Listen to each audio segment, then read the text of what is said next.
Alarming news, but we have to talk about this. We always emphasize this on the show. You have to get tested. Breast cancer cases, there has been a spike among the Asian American communities and particularly Filipinos. Debbie Anthony from Komen LA is here to talk to us a little bit more about that. Debbie, you know, you have all these alarming statistics. Can we go through that for now? Sure. Sure. I mean, I think one of the most alarming statistics is that about 25% of the women, Filipino women that are eligible for mammograms don't get them.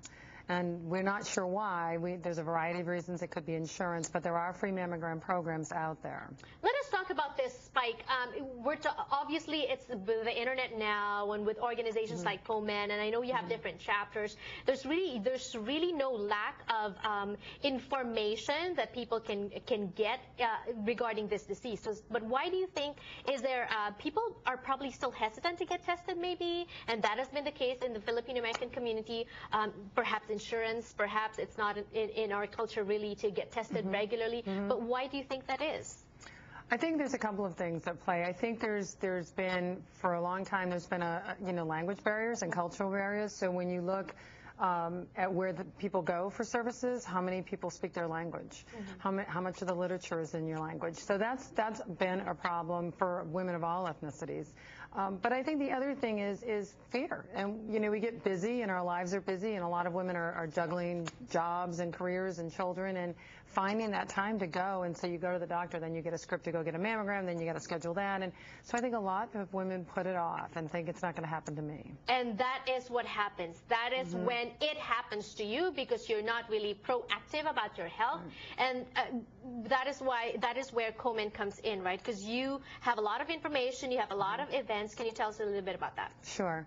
I mean, one of the things we do is we do a lot of outreach. We do a lot of public outreach. We have a lot of information. We have information on our website in multiple languages. We also go out and do a lot of health fairs. We work with a lot of businesses to go in and talk to women at work, so that's always really helpful.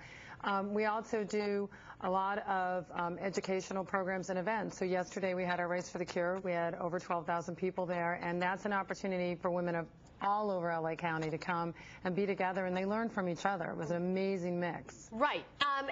See, that is why it's important to get tested, because this is a curable disease. Absolutely. If you get this at stage 1, it's 98% curable. So you want to get it in stage 1 and even in stage 2 now. But stage 3 and 4 are much more complicated and much more deadly. So. Right. Can we get your assurance now that having this spike in numbers of cases among Filipino Americans, that you are going to really tap into this community for now? We definitely are. We have plans to really look at the underserved and the women that are coming. Last year we looked through our statistics, and we had over 44% Asian women coming, and a big chunk of those were Filipino women coming for services through our grantees, through different clinics that we support. So we know there's a need. And I'm hearing that you may have another race somewhere to a community that's heavily populated by Filipinos? We're looking to add a second race to our genre of events, and so we're hoping that we can tap into the community. What happens? How do these races go, Debbie, just in case you have that other one, and then maybe we will be ready for that? People sign up and they bring their families, and it's a great fundraising event, because what happens is you sign up and then you ask 10 of your friends to support you, and it's all online, so you don't have to carry the sheet around anymore if you don't want to. And then we have a day where we all come together and we have sponsors. We get a lot of great sponsors. So like yesterday we had Ralph's and Food for Less are our big presenting sponsors, CBS, Chevron. So we're really lucky to have people that invest in us, and certainly for second race we would be looking at the same thing. And where do the funds go? 75% of the funds stay right here in LA. So that's a big difference for us between us and other races, is that 75% stays right here. And that 75% that stays here goes to clinics and service providers in our communities. So and 25% goes to research, but we're lucky it comes back here because we have great research institutions. Aside from those things, Debbie, how can we help? How can we be more involved and proactive about this? Call us, ask us to come to your place of work and meet with people. We are willing to do small groups. So if you've got 5 women that want to get together, we'll send somebody out to talk to you. Join our events, get on our website, get our newsletter.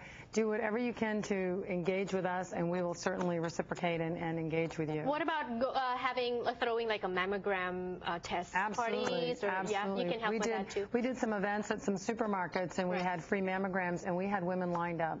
Exactly. It was amazing. And that's what we need. So thank you so much for the great work that you do. Thank you. If you want more information about this, that's a website on the screen. And I'm sure, Debbie, this is not the last that we're going to see you here. I hope if not.